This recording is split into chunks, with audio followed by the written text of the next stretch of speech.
Have you ever felt the weight of limited resources holding back your startup's potential? You are not alone. Many entrepreneurs and investors grapple with the challenge of accessing expensive equipment, often stalling groundbreaking research and development. And I was like the light bulb went off. I was like, the building and solving, the problem solving element from like my previous history in gaming really was like, okay, here's a problem that's when I think the rubber met the road. It's, the entrepreneurship like journey started because I wanted to alleviate that burden and that obstacle that was impeding, our lab's ability to do research. Silicon Valley, the heart of innovation, is no stranger to these challenges. But what if there was a way to bypass these hurdles, to leapfrog the traditional barriers and accelerate your startup's journey? Enter Jon Chee, CEO and co-founder of Excedr. With a rich background in molecular toxicology and over a decade in the life science industry, Jon's vision is reshaping the biotech startup landscape. Excedr's revolutionary leasing model is a beacon of hope for startups, offering an alternative to hefty equipment costs and propelling research at an unprecedented pace. In today's episode, we'll dive deep into the innovative intersection of life science and financial services, the transformative impact of Excedr's leasing model on biotech startups, Jon's personal journey, and the lessons he's gleaned from Silicon Valley's vibrant ecosystem. If you find value in this episode, please like, comment, and share. Your support helps the team bring more industry leaders like Jon Chee to share invaluable insights. Are you ready to uncover the secrets of thriving in the biotech world? Then watch the full episode now. Yeah, like Joe Rogan, Lex Friedman, they just chat. Yeah. That's exactly that's my vibe too. How do you do it with your podcast? Same, very much the same. For our podcast, I don't know. I only know how to do it kind of like my style. And I guess the only way I can really describe it is like a conversation you'd have with a friend over a beer. Mm-hmm. Like it's, it just is very casual. And, there's definitely like, we get into the meat of things, but it's definitely very casual. So that, and long form. So it's just easier that way. Yes, I saw you on your website that you dissect each episode into 3 parts or 2 parts. Mm-hmm. Yep. And I think that was, I realized that we may be in the rare few who couldn't listen to a podcast, for more than 30 minutes. So I wanted to save everyone. I didn't want to hold people hostage. So it's like, okay, how can we create kind of like more digestible chunks where people, maybe in their commute, at the gym, washing the dishes, doing laundry, can listen and, not feel like they need to find a place to sit for like a couple hours at a time.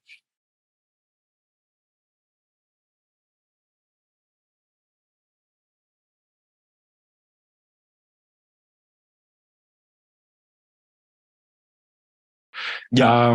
But the 30 minutes chunks is a good idea. Yeah. I mean, so far, so good, I think. It's kind of an experiment that we're running. There's certainly kind of benefits to be going long as well. And I definitely, the table of contents and kind of the timestamps certainly help. Just kind of if people are, not really interested in this, just like jump ahead. And, sometimes I do that too. So, I think there's pros and cons about. So my search mode is when I see a new episode that catches my attention. Usually it's the picture and it's the speaker in the headline. Then I look in the table of contents and I test first what the parts I like the most or the parts that resonate the most with me. And when I look at the first one or two chunks or listen to the first one or two chunks, then I decide to go the whole length or just to switch to the next one. When there are no timestamps, it always looks to me like it's like this black box. I mean, well, what's in there? Yeah. That's actually a great. I haven't like approached it that way. That sounds like a great discovery mechanism. I kind of, I'll just like start a podcast and just like boop, skip 30. Okay. Oh, okay. Like I like where this is going, and then I'm just like and just keep going. But no, that's a great tip. Because I there's so many good podcasts out there on all topics really. And it can become unwieldy to try and sort through all of it and figure out there's only so many hours in the day. You're like, I need to like figure out which ones I'm going to actually listen to. But I like that strategy a lot. You mentioned before you treat podcasting like having a conversation with a good friend over a beer. So this, I think it's this is the question in my mind. Do you have a beer now on the table? Start the day, baby. Just like often, out of the gates, just starting the day right. I mean, it's almost Friday, so If this was Friday, maybe it'd be a different story. But definitely that's definitely the energy we try to channel on the podcast. I mean, I'm in Central Europe, so close to Germany, and some people say, especially in Bavaria, that beer actually is no alcohol, so you can drink it the whole day. Yes. That's science. Like science. That is, beer is not alcohol. It's the water. It's water. It tastes good. Let's talk about entrepreneurship a little bit. You're in Silicon Valley in San Francisco, and you decided to become an entrepreneur. Why? Yeah, that's really a great question. And I was, sitting down for dinner with my wife and kind of reflecting a little bit. And I think a lot of it, and honestly, growing up, so I grew up in an immigrant household, and my parents actually deemed entrepreneurship too risky because they left their home countries and they were seeking stability. So when I, broke it to them that I was interested in entrepreneurship, it really freaked them out. You can imagine. And so my father was a structural engineer and my mother was in finance, and both worked at their respective firms for 40 plus years until they retired. Wow. Same firm. 40 years, same firm. Same firm. That's impressive. Stability, right? Stability. And I think, my parents definitely had a different view on entrepreneurship, but I think I've always liked to build things. That has been a consistent theme growing up. And, an example would be my interest in games, whether it be board games, computer games like StarCraft or RPGs. Those kind of like the element of building has always fascinated me. And I always thought that building, in a game had a lot of kind of similarities to company building. Way lower stakes, but you get way higher kind of velocity and repetition and iteration in one given game. So, things like, managing resources and under time constraints, competing against your opponents, multivariable analysis, strategy, tactics, scenario planning. And so I think that was really the start of like my kind of like entrepreneurship kind of building itch. And even though, I probably at the time when I was a kid, I wouldn't call that entrepreneurship. It would just be gaming. And it wasn't until I got to UC Berkeley that I kind of found a kind of a commercial outlet for this itch. And that was the life sciences and wet lab research.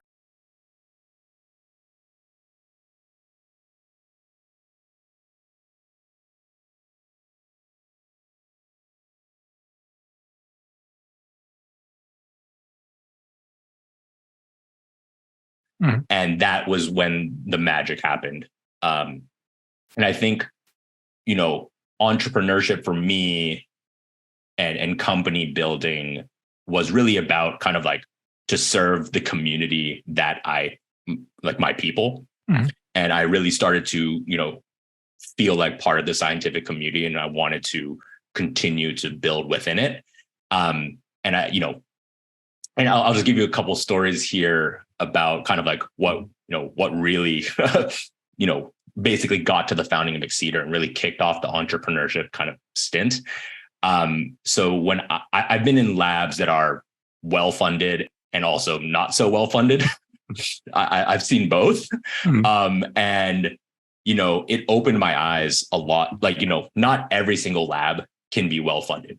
I wish it was the case. Right. But capital and time are finite resources. So when I was doing a stint in a kind of a lab that wasn't as well funded, we had, it was at the bottom of the hill at UC Berkeley. And then there's a very steep hill that where the core facility, where the flow cytometer was at. Mhm. So my days I would be running samples up and down this hill all day, every day. And I really was like, there's got to be a better way to do research than having to run samples up and down a hill. And I went back to my colleagues in the lab and I was like, can we get a cell sorter in the lab? Mhm. And, at that time I was like wide eyed, bushy tailed. And I was like, I didn't know how much these things cost. And, the PI was like, that's $500,000, right? And I was like, oh, that's why we don't have it in the lab. That's why we don't have it in the lab. Yeah. And so that was when I was like the light bulb went off. I was like, the building and solving the problem solving element from like my previous history in gaming really was like, okay, here's a problem that I think is very problematic for research. And also to add to, I was, the PI also mentioned that if this thing breaks down, it's like the repairs are also equally expensive. He basically described it like a Ferrari in a lab. Mhm. It's like, if you don't tune it and if you don't maintain it, it's going to break and it costs an arm and a leg to fix. So that's when I think the rubber met the road. It's, the entrepreneurship like journey started because I wanted to alleviate that burden and that obstacle that was impeding, our lab's ability to do research. And Mhm. I, obviously I spoke to other labs as well. And I said, is this something that you're experiencing too? And they said, yes. The well-funded ones, not so much. They're like, we got 3 of them. But yeah, so that's where it got her start. But it even makes sense for the well-funded ones. They have more capital than to allocate to other things, to studies, for example. Before we dive into your company and your entrepreneurship story deeper, there is one word that you mentioned that made me curious, and I want to know more about it. A little bit of a side story at the beginning. Yeah. You said you love playing games. Yep. So my question is, what are your 3 favorite games? Okay. So StarCraft Mhm. is up there. And this is games broadly speaking. Mhm. Okay. StarCraft, Settlers of Catan. Settlers of Catan, yeah. But Settlers of Catan. This is an over the board game, isn't it? Yeah, that's a board game. So growing up, our friends and family would play board games. Yeah. That was a thing that we would do. So they got started early. And then also Zelda was another game that I continue to love to this day. Zelda had an element of like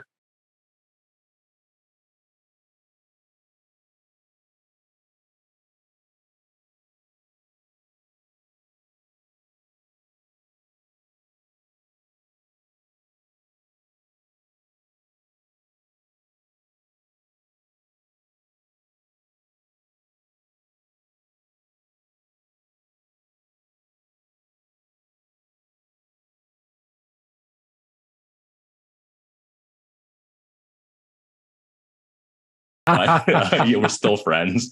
But it's gotten heated sometimes. But only outside the game. So during the game, you're enemies, basically. Yes. Competitors. Yes, exactly. And then, after that, we break bread. Yeah. What about, I heard in other podcasts that in San Francisco, especially billionaire investors love poker.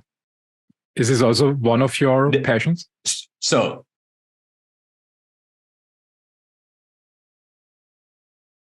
I can't say I'm the best. I'm decent. But my friends all are, they tend to like study game theory, and are, very much like they're kind of like, how would I say, they're very optimal in how they play poker. This is the right, this is the perfect size of the pot. I should, raise the pot this much, whatever. Like, they kind of do a decision tree and are very much optimal. And that's one way to play the game.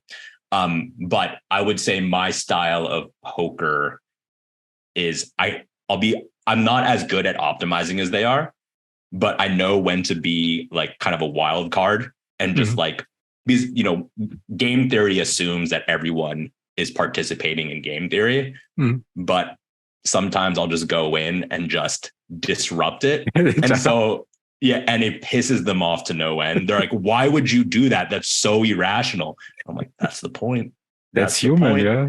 Yeah, that's the point. Like, so yes, very much poker is a popular game amongst and it has a lot of similarities to investing, right? It's like, when do you go in and when do you fold and how hard do you go in? So I think there's a lot of similarities as well, when you think about the games comparatively speaking, to investing. Yeah, it's interesting. I think the first podcast I heard about poker in Silicon Valley was Lex Friedman. He invited the world champion of poker, and until this, I don't play poker, so I played it sometimes in my youth against computers when it was the 90s, when the first poker games went online, and it was just for fun. And you always treated it like a fun game. You just bet, and sometimes you bluff, sometimes you don't. And at the end of the day, you lose some and you win some. But I never thought there is a science behind it. And then this world champion, like similar to you, started explaining the game theory behind poker. And I loved game theory when I was at the university, when I studied economics. I have still a book here. So The Art of Strategy. Yeah. But I never connected it in my mind to poker, to playing poker. And he went deep into that. And after that, Lex Friedman had a podcast with the world champion in playing chess. And he also explained that in chess, there's a lot of game theory in it. So sometimes, as you said, sometimes you just disrupt the opening with an irrational move to throw off the opponent. Do you like game theory? Yeah, so I do like game theory, but I think you can get almost too hung up on it. It's like that's like an addiction. My style. Yeah. It's like, it almost is like dogma at times. People will take it as dogma. So I think it's, the world is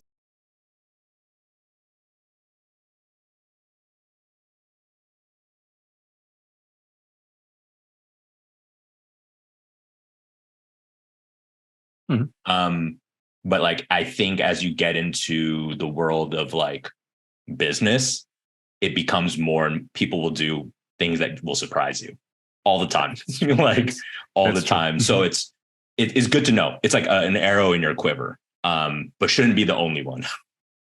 Yeah, at some point you think, I have seen it all in business and I'm not surprised. And then a new person comes to the game and I think, I didn't expect that.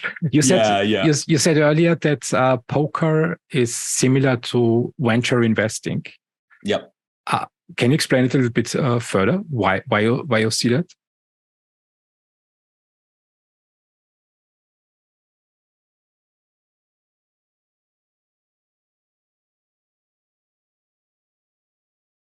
You can blame the question on me.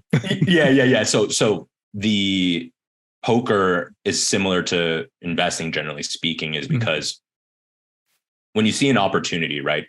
Like, and this, like, so you think about Texas Hold'em, like as the cards are being revealed, like the odds like are changing, like, and as the odds are changing, you're deciding to increase your investment by raising the pot, or let's continue the analogy here with venture investing. It's like you can do a follow-on round, you can do an up round, or you can do a down round, right? And it's kind of like sizing up the bet, or as the circumstances are changing. What are the prospects for this business? I think we're gonna up our bet, right? Grow the percentage of our investment. And it's similarly when you're doing that in poker. As the cards are being revealed, the odds are changing, and then you're doing a statistical analysis of like, okay, what are the odds of this paying out, and then you bet accordingly. But obviously that's very, you can make optimal bets based on you can have like models just running this until someone comes in and just bluffs you, right? And right. So, but sometimes that's investing too. People will do irrational things. So that's why there's some similarities to it. Yeah, then it works. Oh, and personalities like is very important. Like your business is it's a relationship game, and it's a person that like it's all about people knowing your personnel. So poker that way, everyone has their own style, and getting a read on people is important. And knowing the incentives and the mindset of the counterparty or your opponent at the poker table is also very important. Same likewise with investing. So it's a lot different playing with new people than with people that you know for a few decades. Yeah, probably. Yeah, and you kind of can get a read on the people you've been playing with for a long time, and then someone new comes in, and you're just like, okay, I have zero data on this person. We're gonna see how this unfolds. The Europeans that come to Silicon Valley for raising funds and relocating. Yeah, it's like there is definitely similarities, which is why I think gaming, generally speaking, as much as it was early days, like this is a bad habit, or like, but I have a ton of life lessons that I take away from. I grew up in the 80s and Austria, rural area, mountains, basically simple people most of the time, even in school, and very focused on getting a daily business done. It was just basically the 80s, pre-internet times, completely different. And this was the time when the first gaming computers hit the market, and the general perception in society about gaming was very negative. So teachers told my parents, your son loves gaming, he will become a loner, and he will sit in front of the computer completely alone his entire life. You have to prohibit that. Gaming is evil and gaming is bad. And it was later, I think it was 10 years or 15 years later, when the first scientific studies came out and said, no, actually, they teach a lot of good lessons to kids. The right games, simulations, for example. Like what was in the 90s, Civilization. So these building games, it's like Settlers of Catan, is similar, but just on a computer. How do you see gaming these days?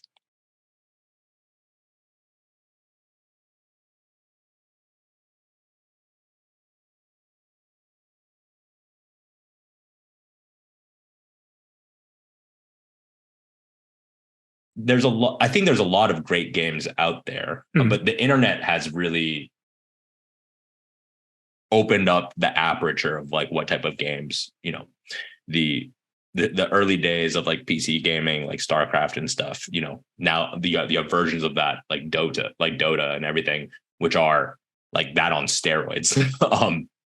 So it's like, I think there are definitely a lot of lessons still to be learned from gaming. Albeit I don't play as much as I used to. So I don't have a professional opinion.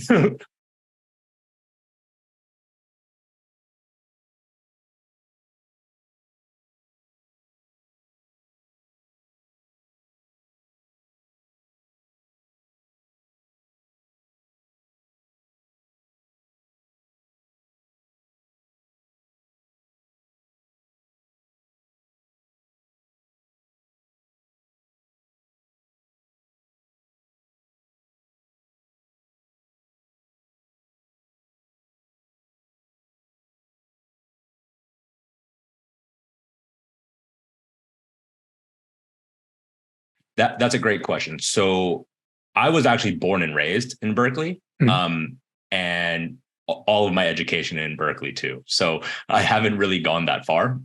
Now being in San Francisco, I'm maybe like 10 miles away. Yeah, from where I was born. So the city of Berkeley, California is, I would say, very unique. Has a unique vibe and culture, which is like has left, like it's seared into my DNA. Berkeley is known for like the hippie movement, counterculture, has cooperatives and communes. My favorite pizza place, Cheese Board, is a co-op. But and everyone's very autonomous. You do your own thing. Yet, there's there's a little bit of a like a kind of a paradox to that. It's autonomous but cooperative. Is it still a hippie place? It has changed. There's the demographics have changed from when I was growing up. But the roots of the city of Berkeley definitely still have it, for sure. And especially if you kind of start getting away from the UC Berkeley campus and like get to where it's more residential, definitely still has a hippie culture. And growing up in Berkeley, I used to skateboard a lot. I used to go to punk rock shows, played games.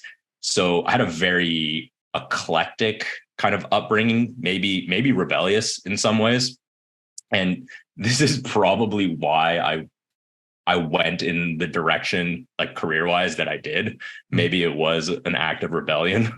Maybe maybe I won't overly psychoanalyze it, but perhaps it was that. And that was kind of like my adolescence. And then going to Berkeley, there was like a intense like amount of rigor and like embrace of like experimentation at Berkeley.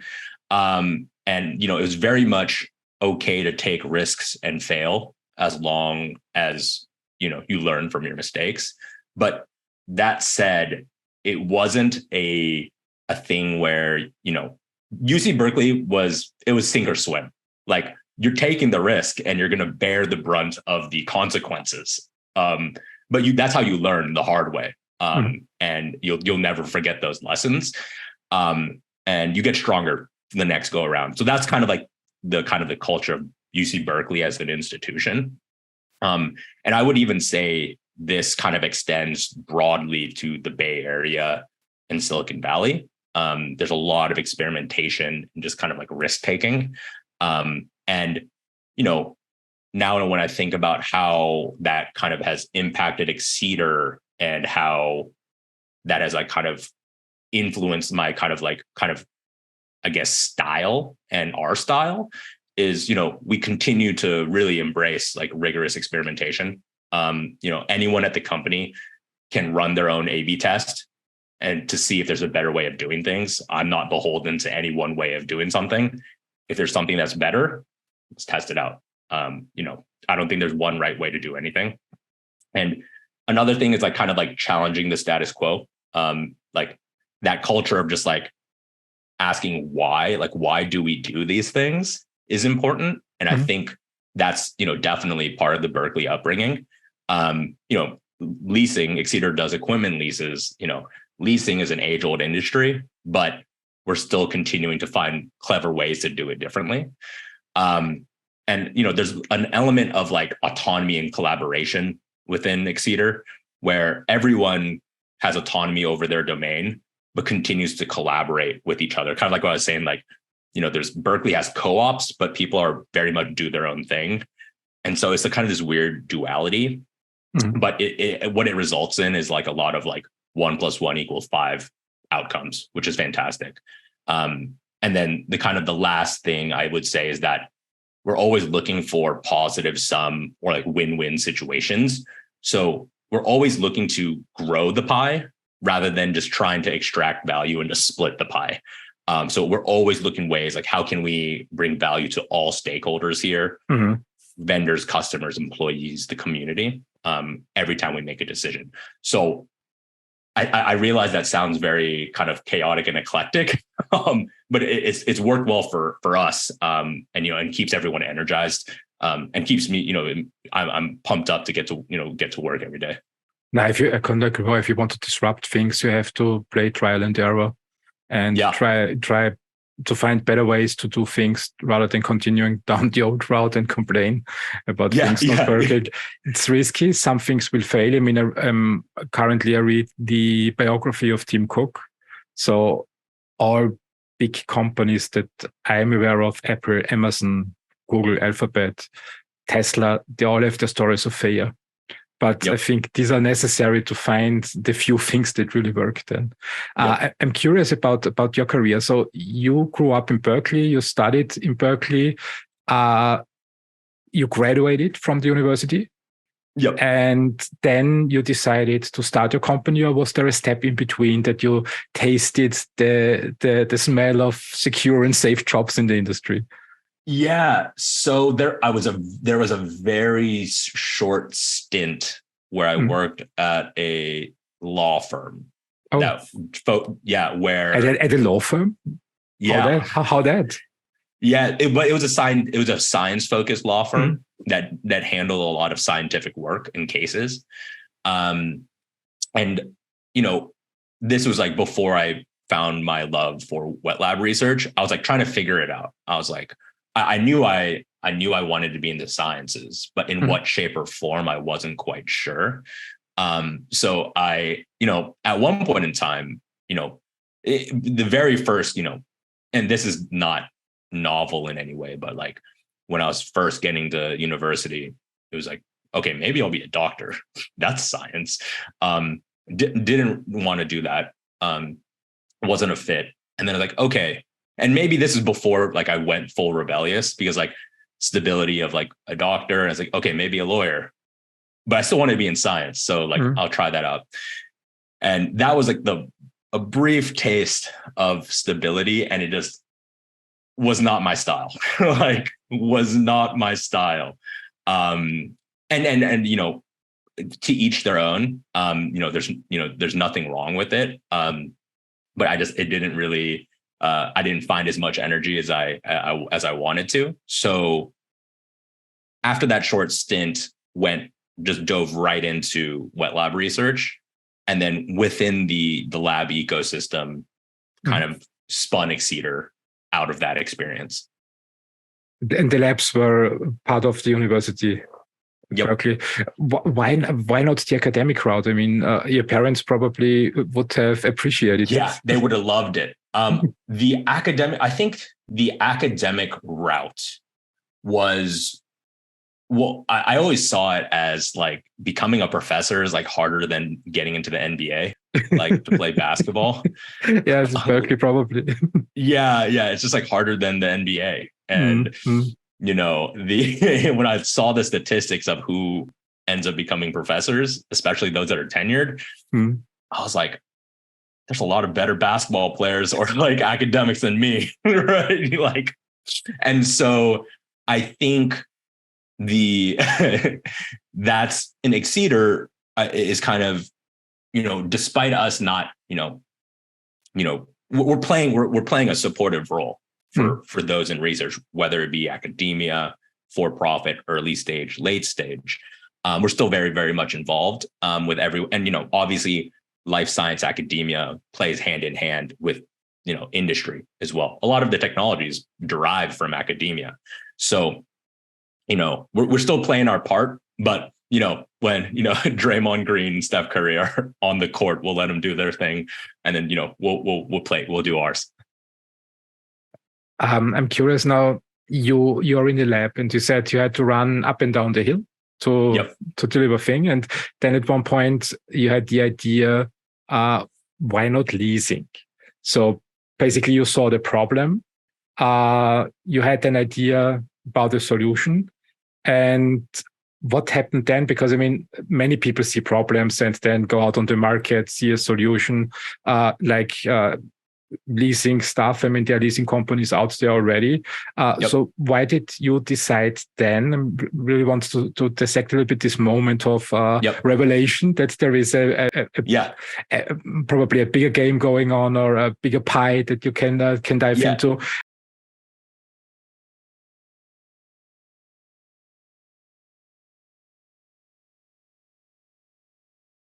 Yeah, I think there's a little bit, it's been or if I turn back the hands of time and think about what kind of the mind state I was in back then, I was probably a little bit naive. I didn't know what I didn't know. And that might have been a benefit, honestly. If I knew all of the intricacies of this up front, maybe I would have been a professor or tried to be, right? Maybe I would have taken a different career path. But I think, what makes us special is that we only specialize and do like scientific lab equipment. That's all we do. We know the labs really well. We know the equipment really well. We know the industry really well. It was basically, I'm selling to myself or former self. So I was like scratching my own itch. And so I knew that we could do it better than, a large financial institution who simply thinks of a researcher as just a number in a spreadsheet. Frankly, that's what JP Morgan, as much as, as they, as large as they are, they probably have you as a number in a spreadsheet somewhere. Yeah. No, go ahead. Oh, no. Yeah. I'll just say, that was, we thought we can do it better. We're selling to our colleagues. And two, the repair and maintenance component is a big differentiator. When something breaks down during the lease, we make sure it gets repaired and maintained for the duration of the term to make sure there's no, for example, if you have a big research milestone coming up, that you need to if you need to present at a conference, present to investors, submit, to the FDA, that's a real deadline. And if your flow cytometer breaks, they don't care. Like they do not care. So Absolutely. There's an element of one, there's the leasing component of us being able to get equipment in the hands of researchers better than, what's out there because of our intimate knowledge of it. And two, also making sure that these instruments are running at their best. So in the case you have a critical deadline coming up, you don't miss a beat, even if there was, hopefully, God forbid, a breakdown. But that was the kind of, I would say back then, the kind of the key insights and, working it out and just kind of like testing there was a lot of testing on how this would be formulated. And it was until it took a while to get the product market fit. But once it was there, we're off to the races. So your company focuses basically on biotech, life science. That's correct. And geographically, it's just Silicon Valley, or do you also support scientists, researchers, and early stage companies all over the United States? All over the United States. So that, that has been, we're very proud of that we pretty much operate in all the states. And, but obviously there's concentrations around the kind of like hotbeds of kind of universities. But yeah, that is definitely, kind of our focus is like serving the US community and, kind of arming the rebels, like getting getting the equipment into the hands of the researchers that need it. Because I always think back on that experience, of being in the lab that wasn't as well funded. It's like we were doing great research, but we just like couldn't move at the pace that we wanted to because I had to run up and down the hill. I was like slowing things down. But it's good. It's good training. It's good for your health. Yeah. I had great cardio. I had great cardio. I was in fit shape. That's for sure. So basically, your company takes on the big guys, JP Morgan, for example, and you can help other startups to take on their big guys in their industries. And help them with a speedy process to their lab equipment. You replace, you repair it. What about conquering the world? What about leaving the United States and coming to Europe and Asia? Yeah. So, I think we at Excedr, if we're going to do something, we want to do it right. We have a very high bar, like a high standard for ourselves and our product. And this is definitely something that we've looked into. And we're starting to, have more formal motions into a international expansion. And I think it is. I know if I'm looking even farther out, it's definitely going to happen. But the timing of when is the question mark for us. Yeah. And the question of when is because we just want to be able to do it right. We don't want to roll something out half baked and have it and have the lab have a bad experience. We want the same kind of experience, the high quality experience that those labs that work with us in the United States. We want that for every country, any country that we go into. And obviously there's a lot of also like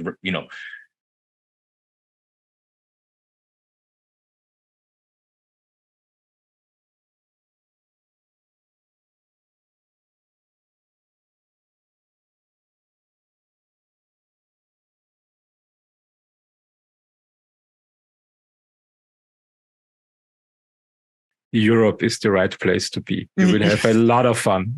Yeah. We were doing some preliminary research. I was like, oh boy. I was like, okay, one, there's a massive time difference. Two, just like, oh boy, like there's a lot of intricacy here. And it seemed that like there was just so like there's very fine nuances between every region. You have different cultures, different languages, different legal systems, sometimes different currencies. Very small countries like Austria, 9 million inhabitants. Then you have the Czech Republic, completely different language with about 10 million inhabitants. And this is just, the European game is one of the most complicated games that you can play. So this makes it interesting. But there are good ecosystems here for leasing, I suppose. Let's go back to Berkeley. I have a few questions for the ecosystem. So you founded your company, you started your first company in Berkeley, and then you served other startups and also experienced other ecosystems in the United States. What makes the area around Berkeley so special? How helpful are they for entrepreneurs? Yeah. So my experience might be dated at this point. When I was getting started, Berkeley actually didn't really have like a formal entrepreneurship program. It was actually like it was not a popular career path at that yet. Like, and this, it was actually kind of frowned upon. I actually remember taking some early meetings as I was kind of like surveying the campus, where I was like getting kicked out of like professors' like offices because I had, the gall of talking about Excedr and a potential business opportunity. Really? We are talking about 2010, around this time, 2010, 11-ish. Yep, exactly. I always thought everybody loves entrepreneurship in the United States. Academia has it's very stereotypical. Yeah, academia. Stanford at that time embraced it. Okay, like very much embraced it. I think Berkeley was a little bit later. But just for me as an Austrian, I mean, when I look at Google Maps, it looks very close, Stanford and Berkeley, and this was such a huge cultural gap. Yeah. Oh, huge. I didn't know that. Yeah, huge. And I guess part of that is like, the UC system, it's a public research institution. So there was probably, some, intricacies compared to an institution like Stanford, which is a private university. So there are definitely different cultural norms. And I'll say that like, this was a while ago, right? So things have changed, Berkeley definitely now, like, 2010, that was like when Uber was just getting started and Airbnb was like just getting started, right? So like entrepreneurship had yet to become like kind of like in the mainstream. And so it was kind of like that you either go into big pharma or you become a professor. That was kind of the track. So it was kind of weird when I had, I definitely felt weird. This is true. And it was still the aftermath of the financial crisis of 2007, 2008. Yes. Interest rates were about going down, but not yet really down. Not yet. Europe was almost failing financially, I remember. Yeah. It was a different time. Like, that's true. It was a very, very different time. And, you fast forward to now, and Berkeley is doing a lot to embrace entrepreneurship, classes, they have their own accelerator, incubator programs, training programs, mentorships, like industry collaborations, internship opportunities. Like if you want to work at a startup and get a feel of what a startup is like, Berkeley will help you. They'll place you like that. Like, it's like now it's like, this is a very viable track and Berkeley is investing heavily in it. But for us, we're getting started. It was like me and my co-founder, just like baptism of fire, just like, figure it out. And like, it was really, really painful in that way. But there's so many lessons that we still carry to this day from having to go through that trial. And I would say even back then, the venture community wasn't as developed. Entrepreneurship as a concept was still kind of new for biotech. A lot of the R&D was taking place in big pharma.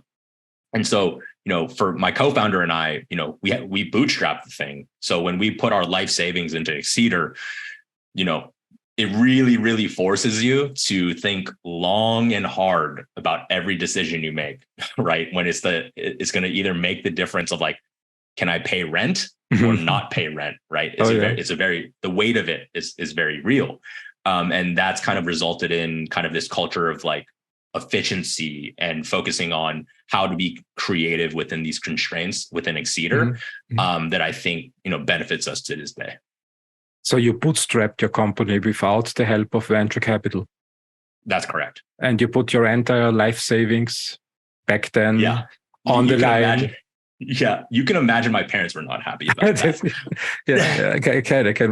My mother is not so, my parents were not happy about that. There are definitely some scary times. But, like, I think, I also don't think our business is like is a venture business, right? It's, we're very different in that way, but it's, the kind of the bootstrapped beginnings, and we're still bootstrapped. It influences the culture a lot. So you and your founding partner still own 100% of the company and didn't give any equity away to private equity companies or venture capitalists or on the public market to other investment firms. That's correct. That's impressive. I mean, it's basically the way I learned back in the 90s and 80s how to start companies. Look for customers first. I joke about this, but it's kind of real. It's like our investors are our customers. Yeah. Like, right? You're just like, find customers who find value in what you do and are willing to pay you for it. And if the more value you bring to them, the more they're willing to pay you. I think that was, obviously in the very beginning, it was finding the first customer was painstakingly hard, like so hard. I was a scientist. I didn't know how to do sales. I had maybe one like set of clothes that I thought was business appropriate, just an ill-fitting suit and like wrinkled, and just like I would actually do like door-to-door sales. That like I would go and like knock on doors of labs and see if I thought that's what sales was. I guess it still kind of is, but those are the early days. Is like really actually just like driving around the Bay Area looking for customers. But is that scrappiness that I think that we still kind of embrace. So you're the Grant Cardone and Gary Vaynerchuk of the life science industry, basically. So you've yeah. I mean, they're doing their thing on a much larger, grander scale. But yeah, I mean, I didn't know better. right? Mm. It's like, I think I was talking about this earlier. You don't know what you don't know. And I think and you don't want to get hung up, like as a founder, it can be problematic to get hung up on what has been like over researching and, getting hung up on what's been done in the past and like this problem is solved. Because I think having a little bit of that ignorance or naivete can benefit you as a founder because it makes impossible problems feel possible. And then you strive for that. I mean, you didn't have a commercial training at Berkeley, so molecular toxicology. How did you flip the switch in your mind to go chasing customers instead of not chasing customers? Yeah. So my co-founder actually comes from finance. So he's actually, has a deep finance background. And so he kind of kicked me in the butt and said, get to it. Go start doing some sales. I'm like, what do you mean? He's like, you just figure it out. And so that, I got to say, it came from him. Jeff, really kicked me in the butt to do it. And there was so many, like, sales is like a science as much as it is an art as well. So applying the kind of the rigor of wet lab research and applying it to sales is very applicable. As much as they feel like very disparate fields, you can get very scientific with sales as well. So I think as much as, I was unfamiliar with it, I just needed that kick in the butt, just like to go do it. And then, just basically applied, kind of the training that I had in, academia and just applied it to sales and just kind of continued to iterate from there. I'm curious now, you have a co-founder who he's from finance, he has a finance background. How did you bridge the gap between science and finance? Particularly here in Europe, I often experience that scientists and business people seem to have sometimes a hard time to get along well together. How did you bridge the gap in your company? Yeah. I think, maybe it is the Berkeley upbringing where we're all like kind of the co-op mentality where we're all in this together equally. I like to joke that as much as Jeff kicked me in the butt to focus on business and finance, I also imparted on him an appreciation for science, and like via osmosis, he's like an honorary biochemist now. Like it goes both ways. And I think, we, before being co-founders, we were longtime friends. And so we very much respect each other and our own kind of like domains and disciplines, and having that respect for each other. And I think in the sciences, it can be very easy to say that the success of a scientific endeavor is purely the science, but I disagree. And I might get beat up for this on the internet, but it's okay. It's more clicks. It's more clicks then. Don't worry. Yeah, exactly. And I think one, communicating the science is very important, right? This is like reading, writing, like being able to verbalize and communicate the science is very important. That's not the science itself, right? It's like how do you interact with people? The finance aspect. It's like, how do we keep the lights on? Like if your lab does, like, if you can't run your lab and you can't pay the bills and, PG&E or, they're turning off the lights on you, the science comes to a grinding halt. So I think me and my co-founder at Excedr, we very much embrace the mentality that it takes a village to get it done, especially in the sciences, whether it's you're in marketing, operations, legal, finance, or you're in the science side and technology. Everyone comes together, and when you work together, magic happens. And I always think it's like a little miracle when something gets through the clinic, right?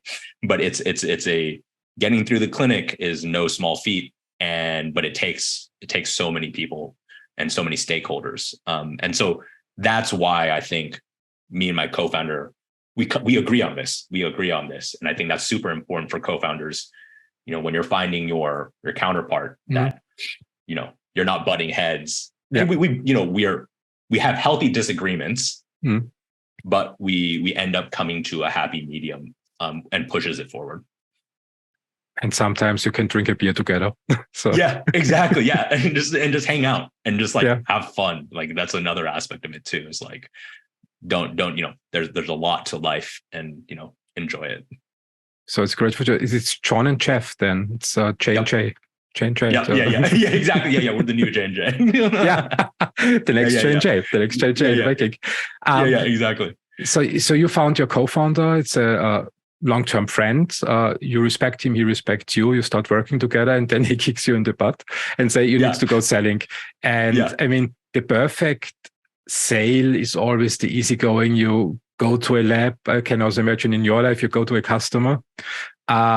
He immediately loves what you do. He loves your service. He loves what you have to offer, and say, let me sign and let me triple the price. I like you so much. It's perfect. But my experience, 90% of the sales encounters are not going that way. There's a lot of rejection in it. What's your secrets to deal with rejection?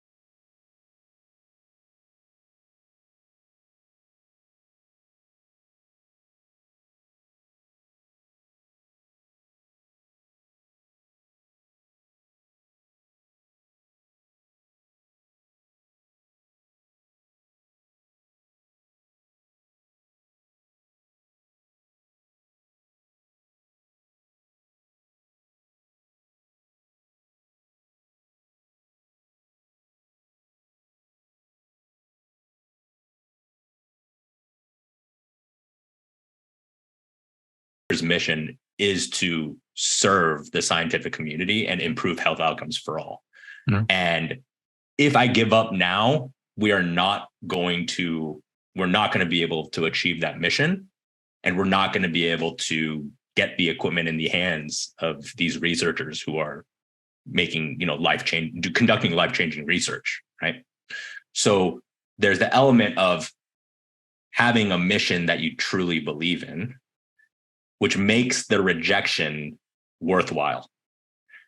And it still sucks. Like, it really is not fun, and you'll get rejected and it hurts, but it is all worth it in the end as you're striving to achieve your goal. That's a good statement. So having a sound mission, so a North Star that you can look towards when selling hurts. Yes. Yeah. Oh yeah. Oh yeah. And everyone's mission is going to be different. But it's finding what's right for you and your team and your org. And this is right for us. And everyone else has, a different mission. But being able to rally behind it, I think, is really important, because it makes it not even just rejection, but just when things go up, things go down. And when things go down, things get rough, and you want, if you still want to be around, you need to grit it out, and it makes it a little bit easier knowing that it's all going to be worth it. How do you define selling? What is the definition at your company? Yeah, so selling for us really is more of it's more like education.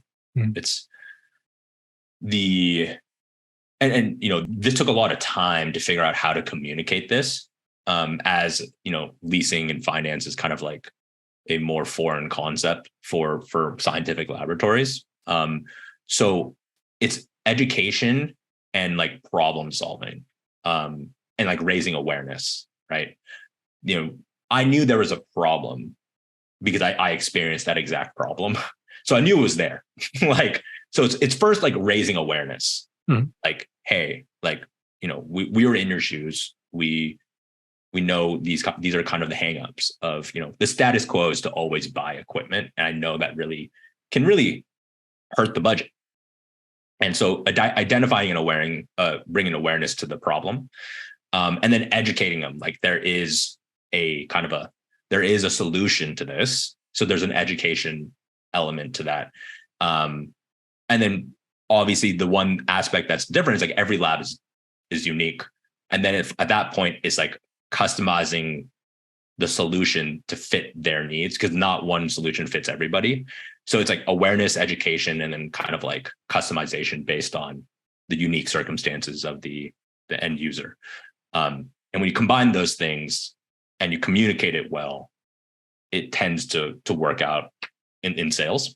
And but you have to, like, again, you're not going to get it right on the first the first try. You have to like continue to iterate, and because you'll try it once, they're gonna hang up the phone. You gotta try again and then see if you can improve the next go around.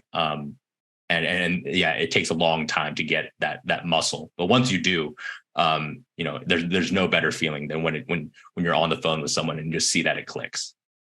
So when people fail in business, I mean, mostly they fail with selling, and my opinion is very often they just give up after the first no. So there is a person, they meet this person or call this person or write an email and get the rejection back, and then say, okay, this is a clear no. He or she doesn't want, and I don't follow up. And then there is this other group of people that I experience very often on LinkedIn, who just keep chasing and send one email after the other. How do you handle this? Going back to potential customers, going back to prospects, and not giving the feeling that you chase them down until they say yes. Yeah. And you obviously want to be, you want to be graceful, and like you want to be, you don't want to be an utter like annoyance, right? So always try to be valuable. Like provide value. Like don't just try to take, you got to give, right? And so in my perspective, like giving, like providing value to whoever you're trying to speak to is first and foremost like what you need to do. Whether that be, on the sales side, it's, from our perspective, it's, people find out about us at, all over the place on the internet or in person.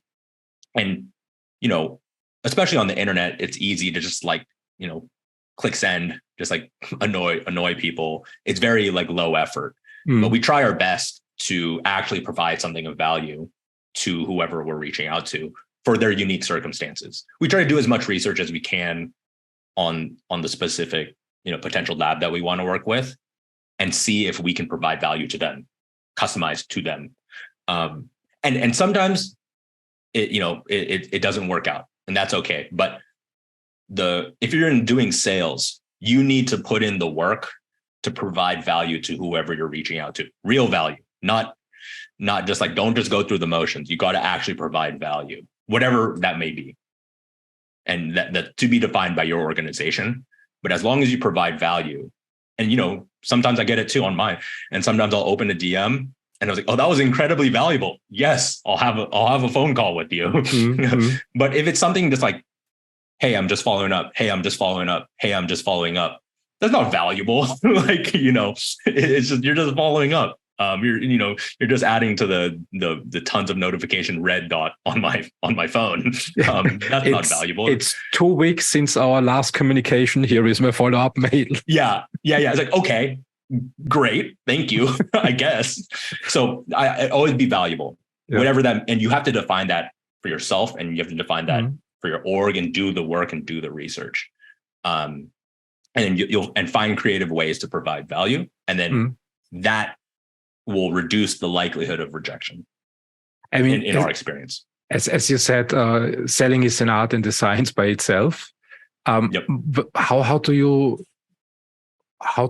define for you the fine line when you say, I stop here, I don't pursue the prospect further? Because you said providing value. I mean, and it's one principle, and the other principle you mentioned is win-win. So providing value sometimes can end up in a situation where people just take and say, okay, of course you can lease us equipment to us, but we don't want to pay. And of course it would be some sort of value that you provide the equipment, that you say you don't have to pay. So we are happy to have you as a customer. How do you define the line when you say, okay, no, I stop here because it's too much coming from my side and I'm being ripped off? Yeah. And that, for leasing, generally speaking, there's like a hard number. Like, like if a piece of equipment is $100,000, we need to make more than $100,000 during the duration of the lease at a minimum. Like, it can't be $90,000. Like, okay, well, we just gave it to you at a discount and also gave you 5 years of financing, right? But it would be value and a win for the customer. So. Yeah. And then for us, we're just hemorrhaging cash, and then maybe we can't keep the lights on, right? Because again, we don't have outside investment. The money that customers pay us go towards keeping the lights on, paying for the internet, these kinds of things, right? And so I think when it comes to these like win-win scenarios and just being stakeholder focused, and I don't have a hard number, but it's like you want both people and parties to feel like they came out with a good deal, but not a steal, right? One person can't feel like they got a steal, because that means that the other side, they've taken a loss, right? So the win-win is where it's like, oh, this is good. I'm not like ecstatic about it, like where, oh, like I got 90% of the pot and you got 10, right? There's somewhere in, it's like, that's where it's kind of like an art. It's like somewhere in the middle where both of you come out happy, but not necessarily ecstatic. And this builds for long-term relationships where you would come back. You're like, yeah, I would definitely do that again, because business is a long game and it's a relationship game. And you can profit maximize if you want and extract as much value from the transaction. But that's in my opinion, very short-sighted, because they won't want to work with you the next time. And and knowing that if you're, for us, our horizon for Excedr is like, I want Excedr to live beyond me. I want this to be a generational company, 100+ years. And extracting value and burning a customer, burning a vendor is not a way to build for that 100-year journey for Excedr. So we're very focused on building for the long term and finding that win-win where someone wants to do repeat business with us, and doesn't feel like they got the pie was 90% Excedr, 10% them, or vice versa. Like, sometimes this happens to us, and where there's kind of a win-loss scenario and it doesn't sit well, and but yes, it profit maximizes in the short term, but it jeopardizes the relationship in the long term. Yeah, business is interesting because there's so many different people on the market. I mean, when I just think about this is one scenario, win-win. Then I always call it the Russian way. There are people on the market who simply don't care. So it's just about them. They love winning and they don't care about other people losing. And then you have also the opposite side, that there are some people on the market who will always be in the losing position because they don't care about winning. So when you bring these three parties together, you have interesting combinations. I mean, the win-win people always get along well together. When you put a win-win person or a person with a win-win mindset together with a win-loss mindset, it can be very interesting. It can be very abusive when you put a person with a loss mindset together with a win-loss person. How do you deal in your company and with when you look at your supply and customer side with these different mindsets on the market? So win-loss and loss-loss mindsets. Yeah. So from our perspective, and this is, again, I'll speak for Excedr, but I won't speak for other businesses.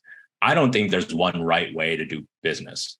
Like, there's a million ways to make $1 million, and we choose to make our living this way. It's, everyone has a finite time on earth, and we want to live our life this way. And if someone else wants to live their life that way and conduct business that way, I won't stop them, right? It is your prerogative. But from our perspective, a worth life living is finding the win-win situations, and it's more fun that way. In our opinion, it's fun. Like, it's fun to find a win-win. And I just don't want to do business, if I'm on my deathbed and just thinking about all the losers in the wake of destruction that I've left. That for me personally, it depresses me. So, but again, I'm not making a judgment call on anyone, because like some people have their own scorecards and measure success differently. But for us, and perhaps for Excedr, that doesn't mean there's like, we're not going to be the biggest, we're not the next Amazon or Google, right?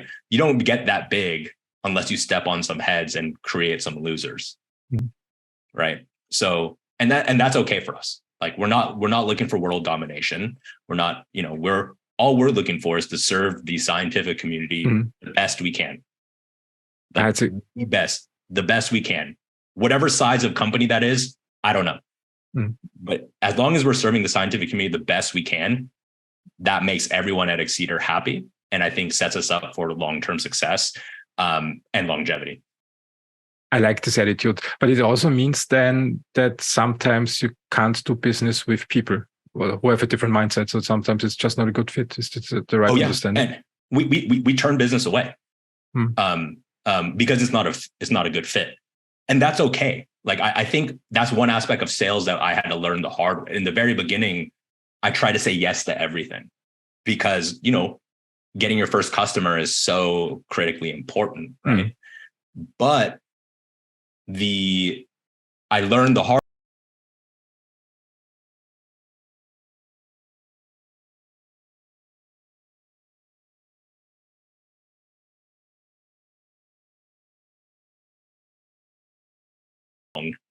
That's going to be a long 5 years. You have to work with this. There's a contractual obligation to work with this person for 5 years. And I learned the hard way. I got, a lot of anxiety, sleepless nights, just, it wasn't, we basically, we let people down with grace. We say like, we don't think it's a good fit here, and we'll make suggestions. Like we'll try and find a solution that might be a better fit for them if it's not Excedr. And that's totally okay. In our opinion, like we're a right solution for a specific subset of people. And there's another, if it's not a fit with us, we're going to do our best to help you find a solution that's a good fit for you. How is that for you? I mean, you say you want to serve the lab community. You want to serve scientists and want to help them solve their problems. Yep. And sometimes you have to say no. How is it for you?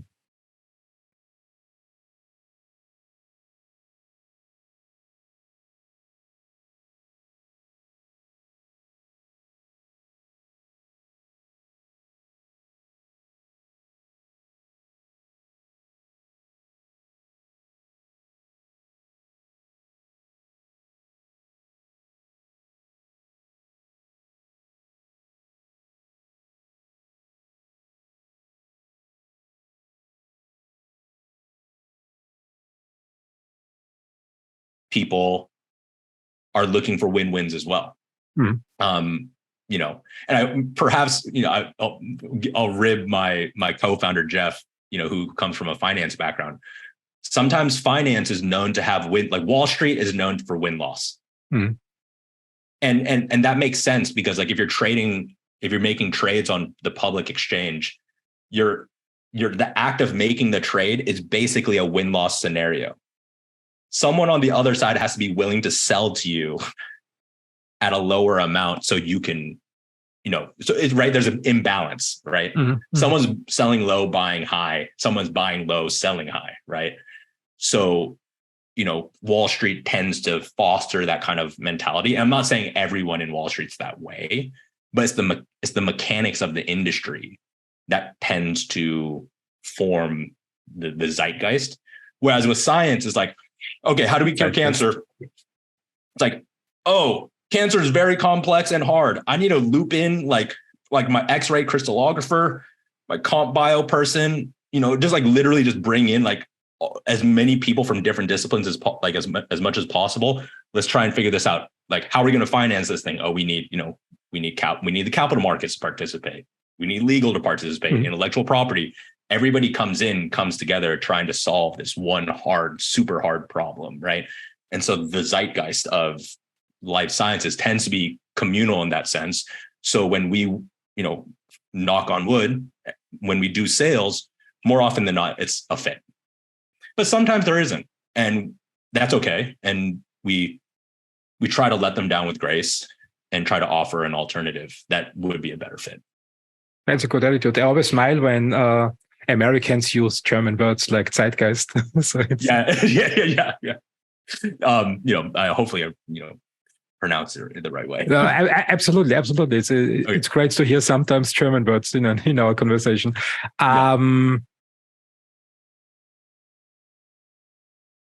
You are now, I hope I calculated it right, 2011 started your company. Mm-hmm. Now we have 2023 and I don't have an Excel open, so it's 12 years. Yes, 12 years. Yeah.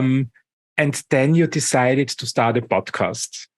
Yeah. I mean, you have a well-running business. And how do you see that your podcast supports your business, or is it a completely separate entity from your company?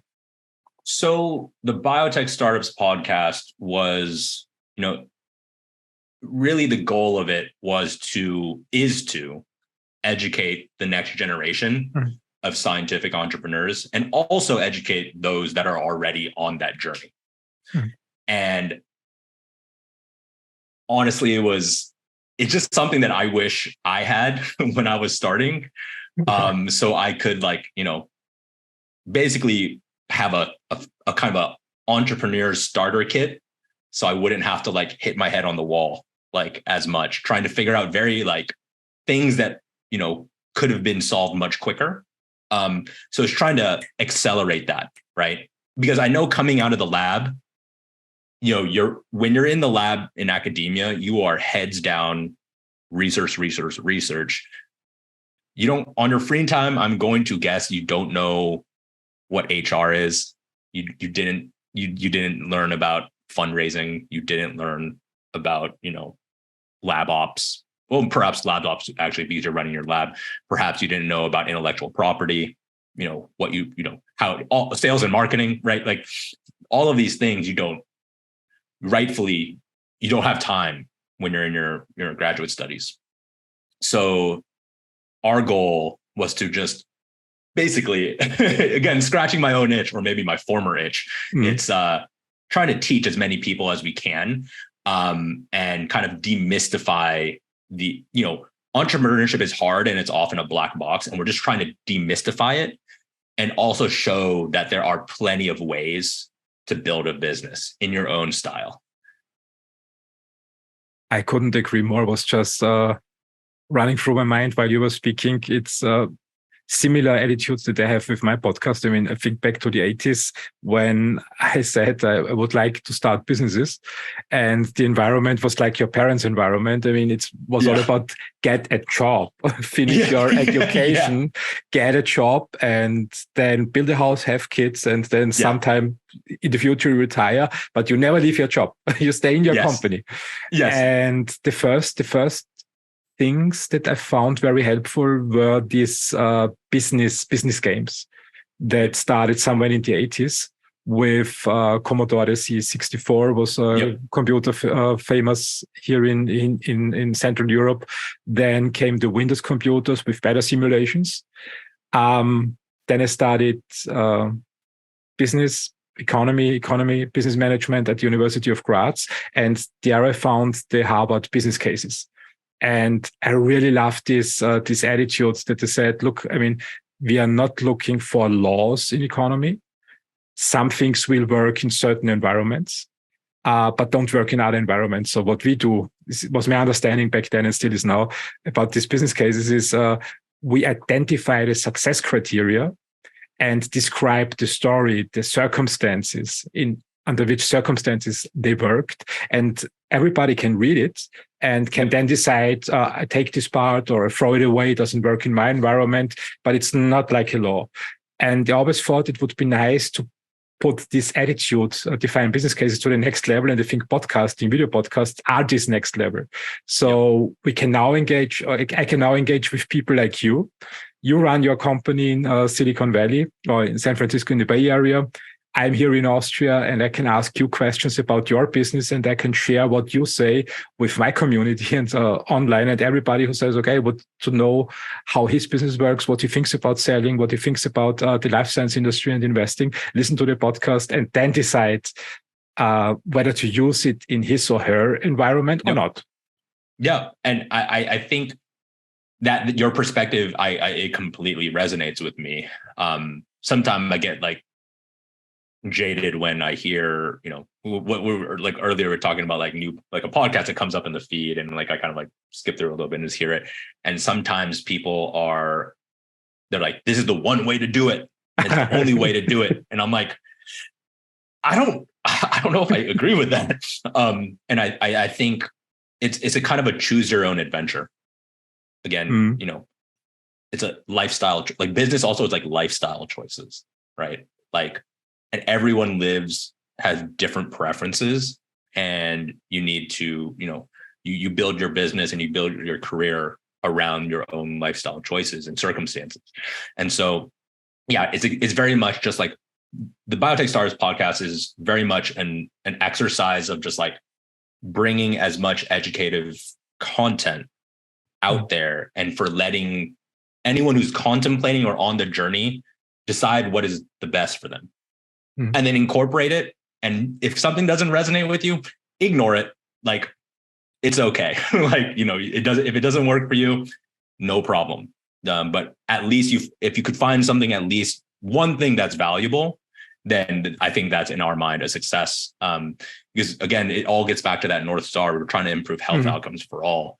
And so the more success we see in the lab, the closer we get to that goal. And that's kind of the impetus and the kind of the motivation behind the podcast. I had such a fantastic time that we live in today. I'm now close to 50. And when I think back at the early 90s, whenever I thought this would be an interesting person to talk to, and this person happened to be somewhere in the United States, it meant traveling there. So having a phone call was expensive or difficult back then. When I wanted to talk with a teacher somewhere in the world, it meant at the university, it meant studying there, so leaving their own country, going there. And now everything is accessible online on the internet. Yeah, it's fantastic for you. Yeah, it's a beautiful thing. And what in a world we have these headphones that aren't connected to your phone anymore, and you can have these conversations, and you can do it on.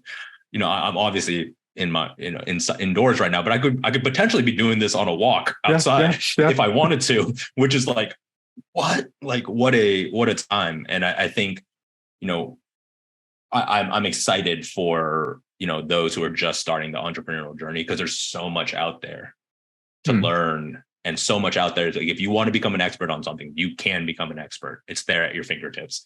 So it gets me really excited. Yeah, people just have to do it. Yeah. And you need someone to, like my co-founder, kick you in the butt, like to figure it out. This would be a nice idea for the next company. So get people going. Yeah, exactly. When we look at the ecosystem in your area, how is it for startups these days? So I think the macroeconomic situation, 2022 was a very brutal year. But I do also, if you look back, like historically, is like the life sciences has always been a boom bust kind of like cyclical, like in terms of like for the early, kind of early cutting edge, kind of like pushing the frontier research. It's always been kind of like capital markets come and go. Now, currently, the capital markets are still open for sure. It's just like the mentality of like, the go of like when kind of like right after the like COVID kind of like, first off the pandemic, like everyone thought everything was going to disappear. And then the markets just started ripping like afterwards. And going from that to now, I think there's just the excess is starting to kind of burn off. But there's still great research being funded. And I think it is important for those who are embarking on that journey to, they're thinking about capital efficiency is very important. And like, having kind of a little bit of a bootstrap mentality goes a long way. And you can still be a venture-backed company, but also have some bootstrap mentality in your operations, right? Like, don't burn the candle at both ends. Maybe plan for a rainy day. Mm. Maybe have, things like, it feel, now, that, when you are like, when I was just starting, the concept of like making a 24-month projection and updating your projection of like the roadmap of your company. I know it sounds like, a lot of work, but it's important. And it's kind of like the discipline of these things. It's like scoping out your head count, scoping out like the roadmap of your research, scoping out the finances, and just like having this discipline and trying to and holding yourself to it and conveying that to investors is, that will unlock funding opportunities for you. And obviously the research has to be sound, like your research has to be sound and the science has to be sound, but there's an emphasis for sure on being efficient and minimizing waste, which I think is healthy. I think it's very healthy. And so that's what I would say. It's not just contained to Silicon Valley. I'd say, like, because the life sciences is heavily venture backed, there's an, they're still there. It's just like there's an emphasis on efficiency. And the IPO markets, who knows when those will open up again, but the M&A markets are kind of heating up.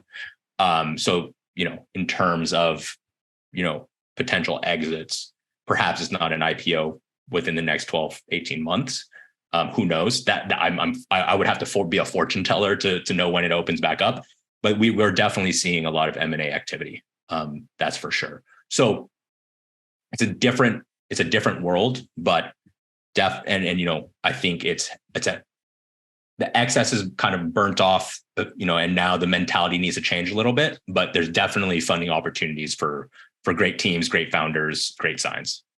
Did you see, I mean, in your numbers, in numbers of a company, did you see a difference between 2022 and 2023 and 2021 in your discussions with your potential customers in your sales process, that there was a pullback from buying new equipment due to funding constraints? Yeah. So interestingly, when things were kind of crazy go, and I don't want to get overly financy, but the concept of cost of capital was non-existent, right? And the cost of capital, just if I were to like distill it down, equity, raising venture capital is far more expensive than credit, which is what a lease is, right? A lease is like a fixed monthly payment. And yes, it's going to be, a little bit more than $1. Like if you have $1 of credit, you're going to have to pay back a little bit more than $1. Whereas when you give up equity, you're giving up the infinite upside of your company. And that concept in the go-go days, no one really took it seriously, because you can, then someone's going to be banging on your door trying to fund you, right? With equity, right? And this is what I mean is a little bit healthy. Like there's like people are now realizing this is not a novel concept. This is basic finance. And so what we've seen is that with this emphasis on efficiency and optimizing your weighted average cost of capital, it hasn't stopped the need for equipment. The research needs to get done, right? Like I said, like the FDA is the FDA. Their deadline's their deadline. You're going to have to hit that deadline one way or another. And so people are now exploring alternative ways to get their infrastructure needs met, particularly equipment. There's also the real estate aspect where people are like, maybe we can downsize the space. We can utilize some shared space versus just having a monster lease on a big building. So people are looking for alternative ways to be more efficient in how they allocate their capital and time. And so we've actually seen folks who maybe in the go-go would have just opted to buy with equity are now seeing the value of not having to allocate, a couple $1 million of their seed round for equipment and rather finance it. So that's what we've seen. It's the mentality shift. So it's basically good for your business then. Yeah, it's been busy. That's for sure. And it's, I thought I was crazy. Like for like when people are like, we've had so many conversations with people who are just like, yeah, we'll just buy it with equity. And we're just like, whoa, like the math, like I don't know how this math pencils out, but your decision is your decision. Mm.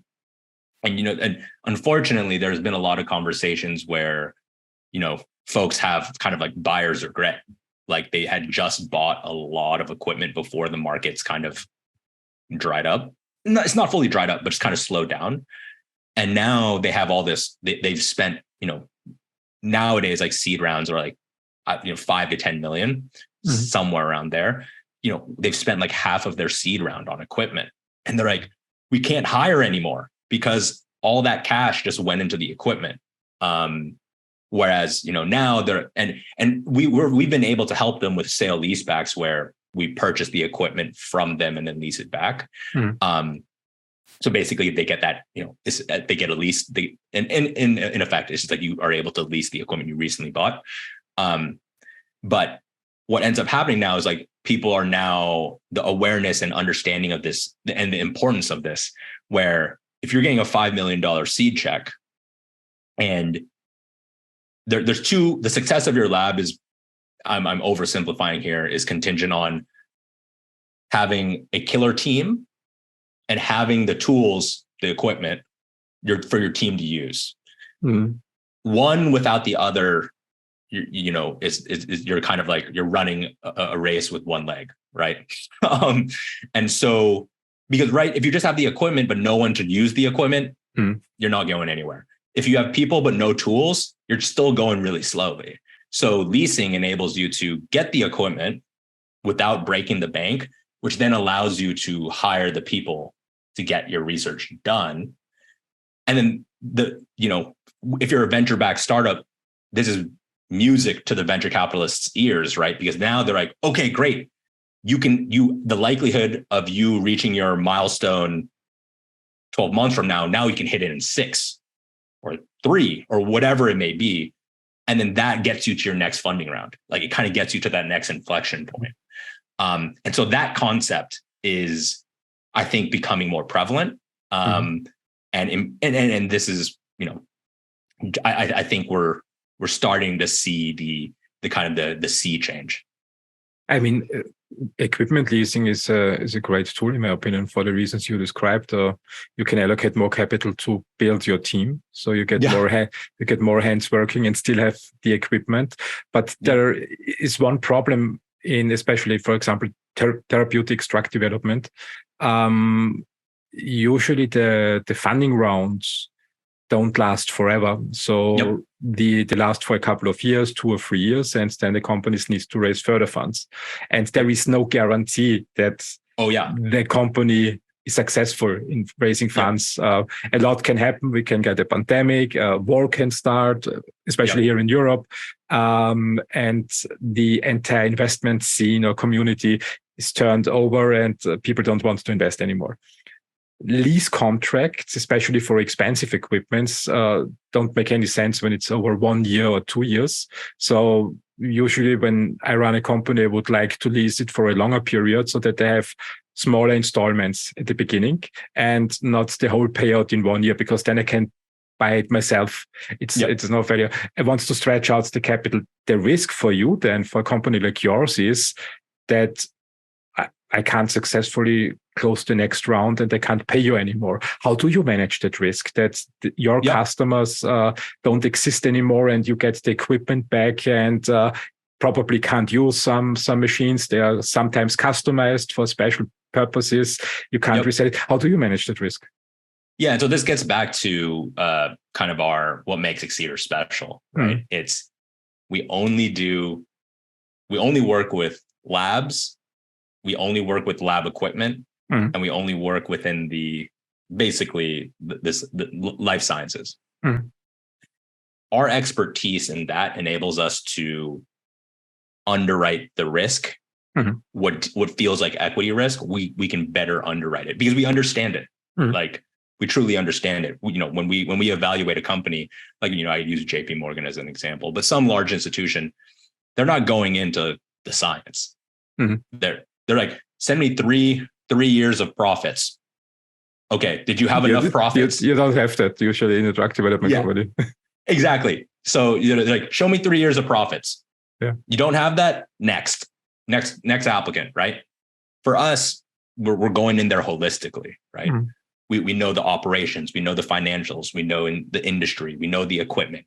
So we are able to, and that's what we were talking about sales earlier, is like customizing, right? We customize the lease to fit up. It has to be appropriate for your labs, for your specific lab. For example, an R&D therapeutic company is very different than a contract research org, right? Who has cash flows. Sometimes there are therapeutics companies that also do contract research. Sometimes they have royalties from their from licensing. Mm-hmm. They have collaboration, they have partnership. There's all these elements of a life science company. It comes in a bunch of different flavors. And we're able to evaluate that because this is our world, right? And, we all the time, people are like, will you do a tractor or an RV lease? We have to say no to that. That's not a good fit. Yeah. We're not tractor or RV experts, and that's okay, right? And that's okay. We're the life science people, and and we work with folks in climate and renewables as well. Mm-hmm. And also like the kind of like, I guess the bioag and like all the new kind of like bioindustrial applications. Anyways, that what you were describing is our job to, again, find a win-win. Mm-hmm. We are taking risk. There is no, it's a risk reward. We are taking risk. We understand that. But it's kind of like poker. We're sizing up what is appropriate. We're not going all in on every single, right? If you're going to lose your poker game if you just go all in every time a hand gets dealt, right? Yeah. You're going to lose. So it's our job to evaluate the applicant holistically. Mm. And, we've been doing this for so long. We have a very, very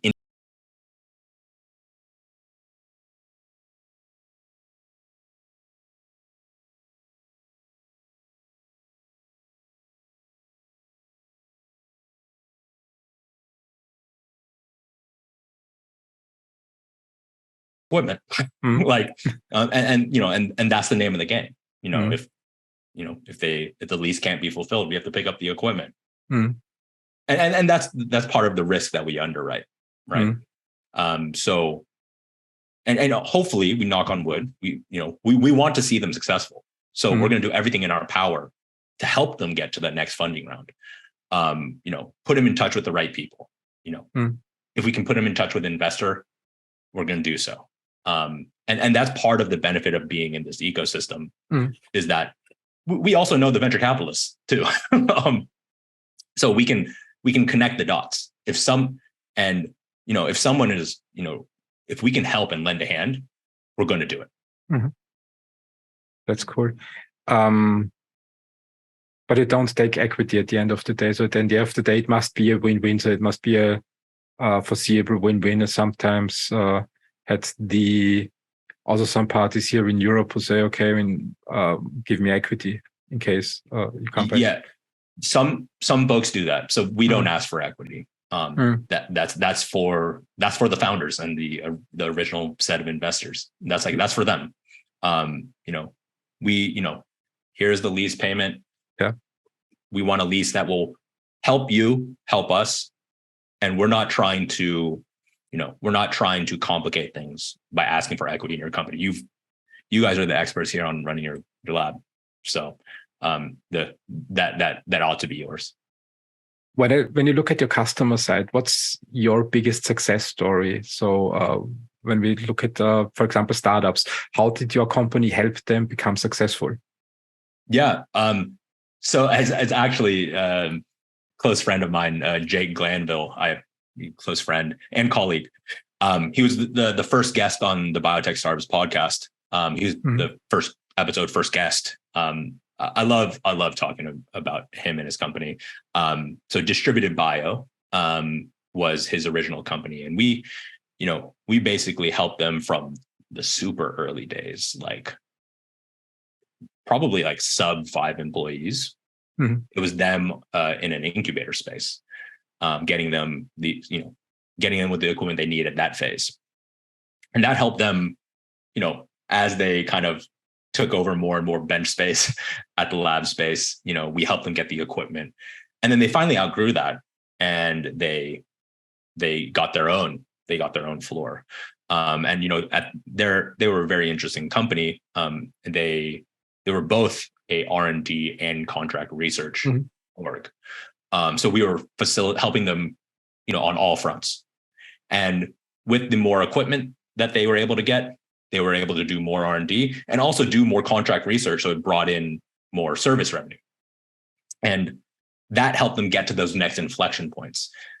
I remember when they got their second floor, and then we helped them with the equipment there.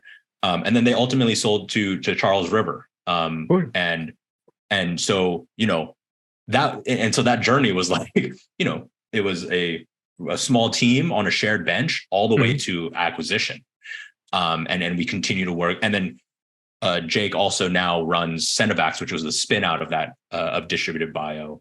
And we continue to work with him to this day. And I think the kind of our ability to work at the stage, even at the stage of like when someone's just sharing a lab bench, all the way up to whether it's an IPO or it's an acquisition, is that we take great pride in.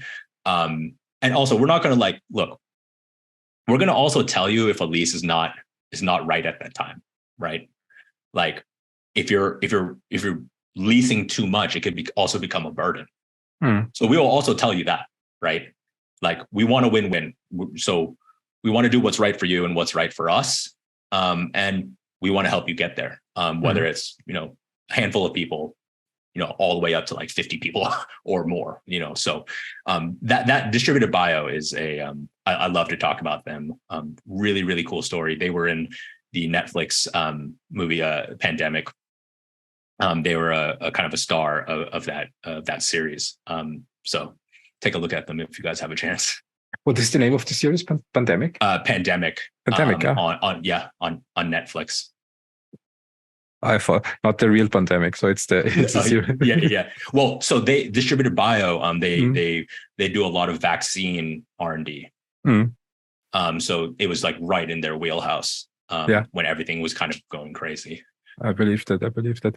Yeah. So your role, I think, when I look at investing in companies, therapeutics labs, they have basically two cost positions. One is then leasing, if this are your customers, and HR. So there is not much more in that, except studies, of course. So you must be then a major position in the profit and loss statement. And I can imagine that sometimes probably one or the other investor would like to speak with you when they do their due diligence. So you must be exposed basically to the entire investment landscape in Silicon Valley with your work. Yeah, we talk to investors a lot. And and I think from we get a lot of temperature checks with them and kind of see where they're at. And they're actively deploying, that's for sure. And I think venture has a right place and a right time for an equity infusion. Leasing is a right place and a right time, and it's finding the right combination of the two. It's equity financing and credit.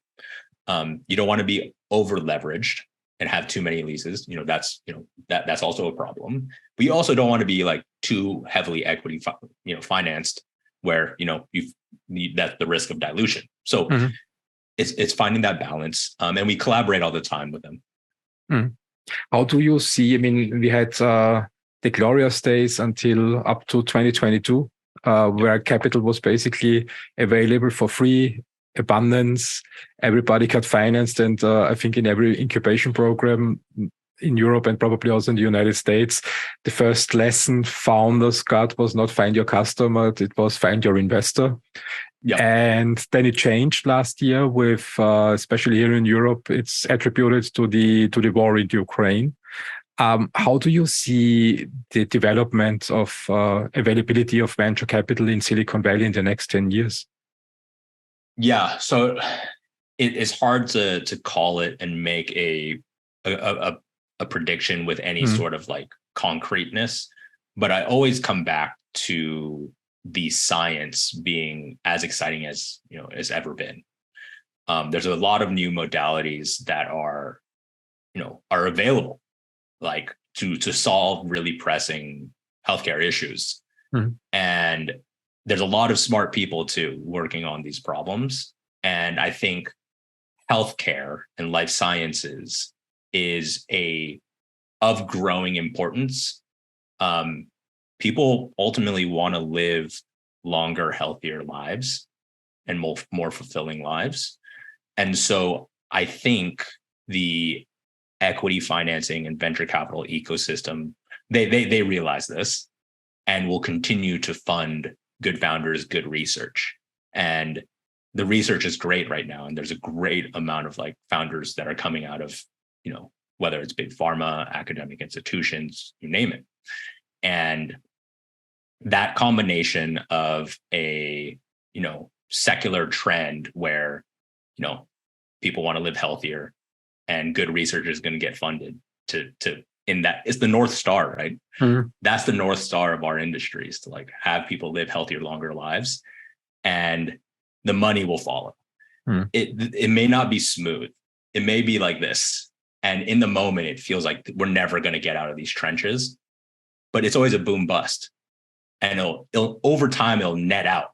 Sorry, the camera's wrong. It'll net out, right? It'll go in the right direction. So that's where I see it going. Obviously, I could be a little bit biased because I am a participant in this ecosystem, but that's how I see it. And it might feel painful right now, but we've gone through cycles before, and this is a cycle. And as long as the North Star is right, I think we'll be just fine. I think it's a natural law. It's always up and down, as I say, boom and bust. Yep. So there was this 87 was a huge crisis. Then the dot-com bubble burst in 2000. I think Amazon was down 90%. Yeah. Back then, who would have guessed Apple was close to extinction in the 90s. Yeah. Then we had 2007 and 8. We had 2012, and then a whole lot of minor crises, and it always is up and down, up and down. Yep, exactly. And I think just not getting overly fixated on like the next 3 months, even the next 12 months, try to think even longer and ask yourself from like first principles, like, what are the dynamics of this? And I think you'll probably come to the same conclusion that, it's worthwhile being optimistic about life sciences and healthcare. I mean, I come to one conclusion when I look at Europe. We still have the same problem like 17 years ago. Europe is a great place for science. There is a lot of public funding on the market, and I think this makes Europe unique. It's very attractive for basic researchers to come to Europe, tap into the public funding pots. When I look at seed rounds, they're a little bit smaller than in the United States still, but there is enough capital on the market to get companies off the ground. Yep. But Series A, Series B, Series C, IPOs, we have the problem here in Europe that there is not enough capital. That's why the best companies from Europe always look towards the United States. I think CRISPR Therapeutics, for example, gene editing, with Emmanuel Charpentier and Rodger Novak running the company or starting the company a couple of years ago, Boston. Other companies relocated from Europe to the San Francisco area. What's your advice for European companies when they say, okay, we don't find funding here. We have great tech. We have the world's best tech. We have the best team. Everybody's willing to relocate to San Francisco. What's your advice besides you are there for leasing and you can give the equipment? What's your advice in navigating the investment landscape? Yeah. So I would say there's a couple aspects. I think the United States is having a somewhat of like a Cambrian explosion of, it's not just San Francisco anymore or the Bay Area, and it's not just Boston anymore. Seattle, San Diego, Philadelphia, New York, North Carolina. The list goes on and on and on. And obviously, this tends to cluster around research universities. There are plenty of places. Again, this gets back to capital efficiency and just like weighing those out. So there are plenty of areas where you have great pools of talent, a bunch of real estate options, and also proximity to investors and industry peers, which are, I would say, a key criteria. Like you need to be able to access those things those are the ingredients for success. Mm-hmm. And it doesn't, I don't think it's necessarily just exclusive to Silicon Valley. So a recommendation is to look into other areas that are up and coming. And that will enable you to, and a lot of those areas are investing, like this actual governments are investing in infrastructure and resources for those that are starting life science companies or setting down roots. And so, for example, New York's not cheap, but they are building a ton of lab space. Mm-hmm. And South San Francisco is always building lab space, but they've been building lab space since Genentech just got started in the 80s. So it's very developed. And basically making these key considerations, where the pool of talent, the real estate options, and proximity to investors and industry peers. Mm-hmm. And you can just do this is the research that you can do is you can Google this. It's you don't need to hire McKinsey to do this research for you. You can Google this and take a look at that, and you'll see that you might be able to get a very high standard, a high level for a much lower cost, right? And again, it's right now raising investments is all about efficiency. Also good founders, good science, but also there's an element of being efficient, right? Mm. So being in San Francisco, which is very, very expensive, may not be the right solution. But of course, we have very rich talent, industry peers and investors, but that's also elsewhere too. So that's what I would say. Open the aperture. Be open to the idea of not necessarily having to be in Silicon Valley and, looking in these other hotbeds. Crushing a long-term dream of many people to relocate to San Francisco and the Bay Area. Yeah. But it's true. I think last year I had Ijane Caraway from Georgia on the podcast, and I met her at the Bio in San Diego. And for me, it was always, the United States was always Boston and San Francisco. So these are these two big hubs where you can relocate. And she started telling the same story like you did. No, there are more spots now in the United States. And I said, why are we not aware of that here in Europe? When I ask our development organizations, they always recommend Boston and San Francisco. And it seems there's a lot going on in the States. Yeah. I think Boston and Silicon Valley and San Francisco just are able to live, in the minds of it's also it's in the headlines. But there are plenty of opportunities elsewhere, which should not, I think it's often goes overlooked, but are great opportunities. Would you be open that people contact you? I mean, you have a great overview about the ecosystems in the United States when they are really serious about relocating and consider working together with you. Would you be open that they contact you also for questions which ecosystem would be the best fit for the pool of talents they're looking for, the lab space in combination with availability of funding? Yeah, absolutely. Cool. Yeah, people can definitely reach out. And my team is also really, really knowledgeable about it as well. We have, Excedr has folks on the West Coast and East Coast and all over the place. So we actually have boots in the ground in those areas too. So more than happy to chat.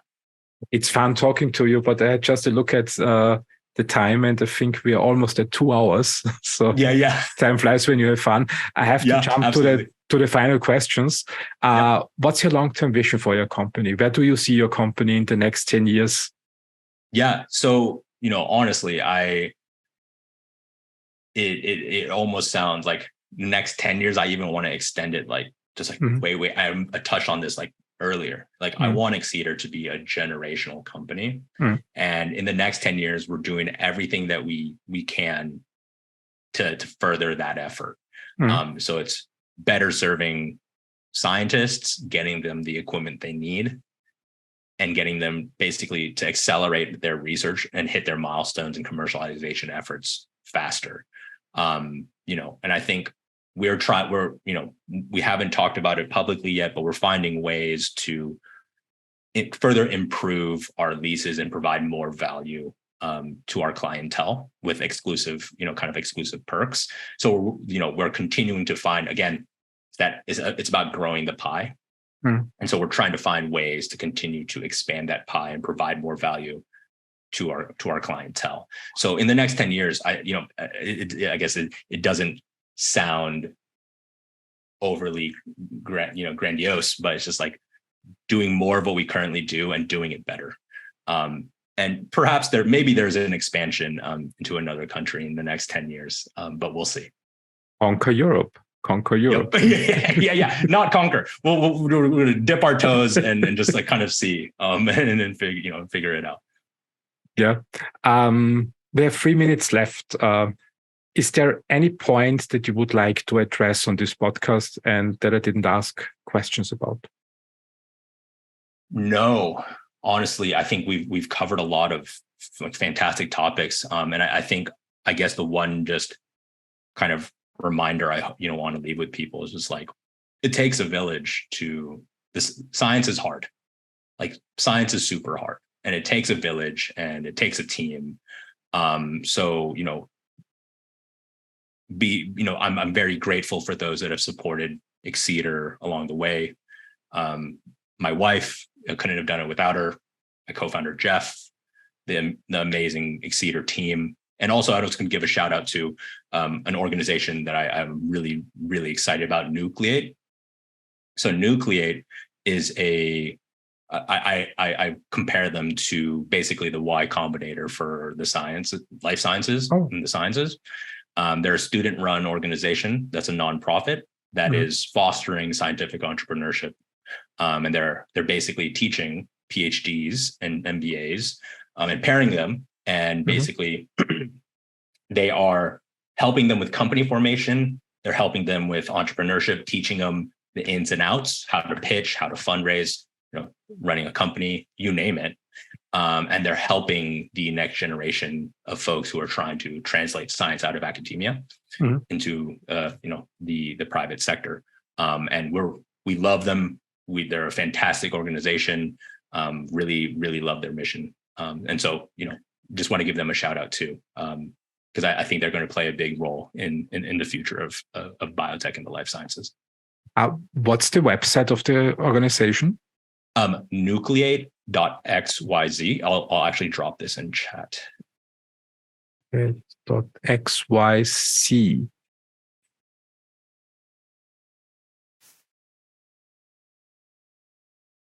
XYZ. It's the first time I see this. Here we have it. Let's just flash it. And they're in Europe as well. Oh, really? Yep. So it's this one. Yep. We empower biotech leaders. It's the Y Combinator of the life science industry. I didn't know them. And they don't take equity.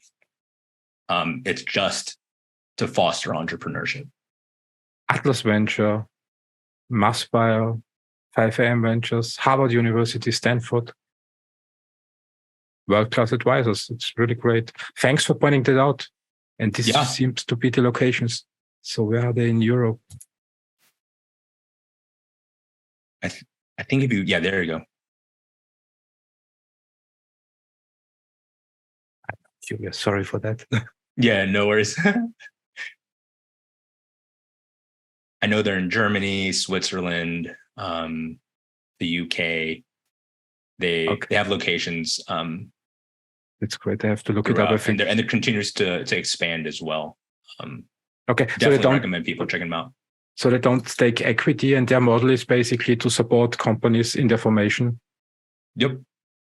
And hook them up with VCs, train them, and similar to Y Combinator. Yep. But without the equity. But how can they survive then? I mean, it's a nonprofit. Yeah. So it's a nonprofit. And donations, sponsorships and stuff like that. So they're very much aligned with the folks that go through their program. We love them. They're great. And all the people who go through their program are a blast to work with. And we love working with the Nucleate team. Thanks for the shout out at the end. I know whom I contact for the next episode. Ask them to come online. Would be a great thing to have them. Jon, 2 hours. It's so fast. It's fantastic speaking to you, listening to your stories. Congratulations to the success to you and your team, and keep inspiring and keep moving your company forward and help scientists. Yeah, Christian, thank you for the time. I appreciate it. It was a blast. And let's do this again soon. Super. Have a great day. Bye. Yeah. Bye. And that wraps up our enlightening conversation with Jon Chee. Today, we delved deep into the transformative power of innovative leasing models in the biotech world and how they are revolutionizing startups' journeys. The essence: breaking barriers, accelerating research, and reshaping the future of biotech in Silicon Valley and beyond. Thank you for tuning in and being a part of this journey with me. If this episode resonated with you, please help spread the word. Your voice matters. If you are listening on Spotify or Apple, we'd be grateful for a 5-star review. Positive comments and your feedback not only boost our spirits, but also help others discover the podcast. And remember, sharing is caring. Pass this episode along to colleagues, friends, or anyone you believe would benefit from these insights. Your support enables the team to attract industry trailblazers like Jon Chee, ensuring we continue delivering content that empowers and enlightens the podcast community. So stay tuned for more episodes, and until next time, keep innovating and keep growing.